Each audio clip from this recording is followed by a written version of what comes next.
Izinkan saya untuk menunjukkan kegundahan, kepedihan, dan kesedihan saya. Kenapa? Karena saya membaca di banyak media, cetak dan elektronik. Saya dituduh sebagai raja yang lambat, selalu ragu-ragu, tidak dapat mengambil keputusan, penakut dan tidak becus. Dan saya selalu dibanding-bandingkan dengan raja sebelumnya. Almarhum mertua saya, Ayahanda Ratu yang tercinta. Seorang raja yang arif dan bijaksana. Seorang pahlawan besar yang mampu membebaskan negara kita dari belenggu kuasa Indonesia.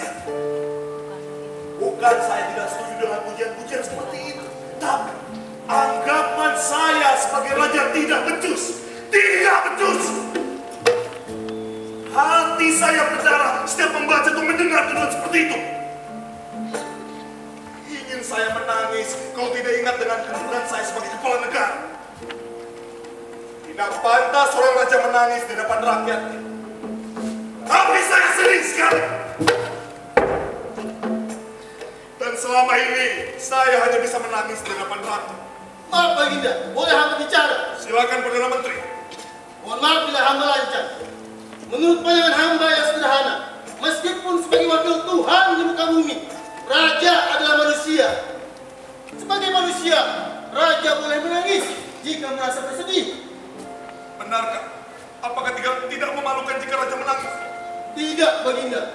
Jadi raja boleh menangis? Tentu saja boleh, Baginda. Silakan Paduka. Menangislah Paduka. Hamba akan menangis bersama Paduka. Hamba juga, Paduka. Terima kasih, Ratu. Bolehkah aku menangis di hadapan mereka?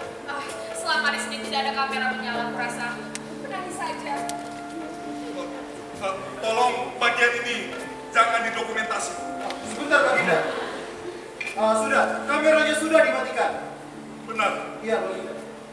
Baiklah. Kalau begitu saya akan menangis.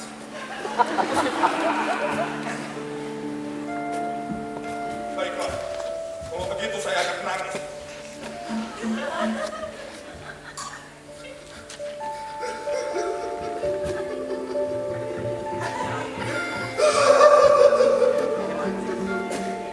Saya tidak tahan lagi. Coba kalian bayangkan betapa sakit hati saya. Saya yang bilang tidak becus, tidak becus. Apa mereka lupa pada apa yang telah saya lakukan untuk bangsa ini? Saya membangun jalan-jalan, membangun kanal, membangun gedung, membangun rumah sakit, membangun perpustakaan, dan terakhir saya membuat album.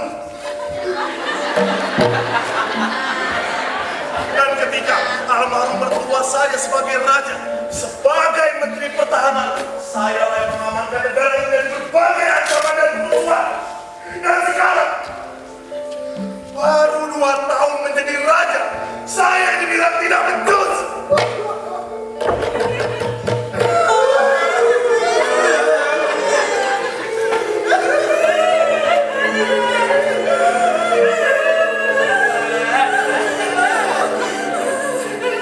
Paduka, hati hamba sakit jika Paduka sakit.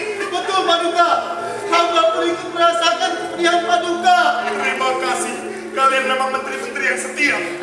Sayang, sudahlah anggap saja mereka itu rakyat-rakyat yang tidak tahu diri, yang tidak tahu cara berterima kasih pada Paduka. Mereka bukan rakyat, mereka wartawan. Paduka, anggap saja mereka dibayar oleh orang-orang yang tidak suka pada kerajaan. Betul, Paduka.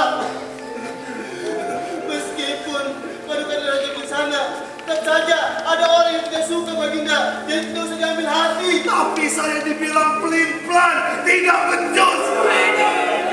Mungkin Paduka masih ingat ketika Ayahanda Paduka masih menjadi raja, juga ada suara-suara miring tentang almarhum.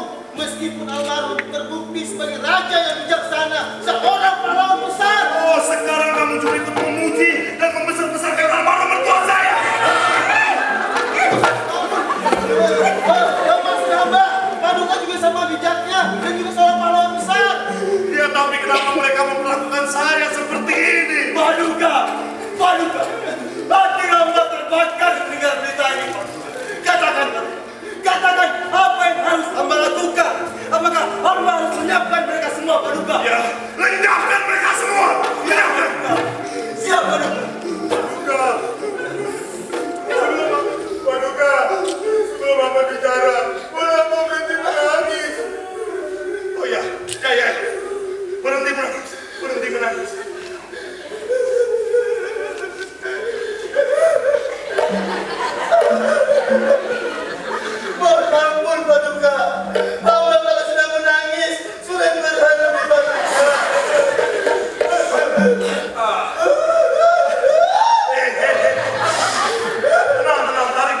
panjangnya 1, 2, 3 lepaskan.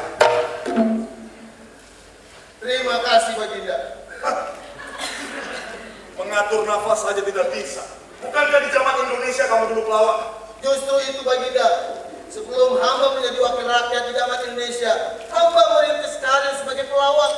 Dulu memang trennya seperti itu. Jadi pelawak dulu, masuk TV, terkenal, baru jadi wakil rakyat. Jadi hamba terbiasa membuat orang tertawa.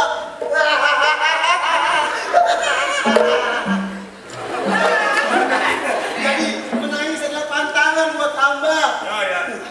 Paduka, bisa kita lanjutkan? Silakan. Paduka, ini sudah direkam lagi.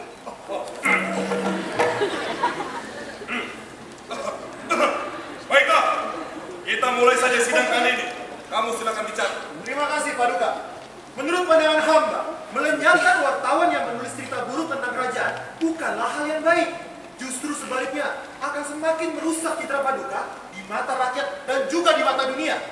Dalam pandangan hamba, dinamika pro dan kontra di media massa adalah hal yang wajar. Jadi, sebaiknya disikapi dengan lebih bijaksana. Oh, jadi menurutmu saya tidak bijaksana? Bukan begitu Paduka. Maksud hamba, tentu saja, Baginda sangat bijaksana. Sebagai pembantu Baginda di bidang komunikasi dan informasi, ada cara yang lebih baik. Ya, mengenai pencitraan Baginda, khususnya mengenai masalah pers ini. Paduka, kalau hamba boleh bicara, yang dikatakan oleh Menkominfo ini ada benarnya. Dalam bidang hamba, ekonomi dan keuangan, harus ada balance antara supply and demand, antara produsen dan konsumen, dan antara harga dan daya beli. Jadi bisa terjadi kekacauan di pasar apabila ada seorang konsumen yang memutuskan untuk membakar toko-toko yang menurut dia menjual barang dengan harga lebih tinggi. So, ada 3 alternatif yang bisa dilakukan oleh konsumen itu. The first alternative, jangan membeli dan tunggu hingga harga barang turun dengan sendirinya.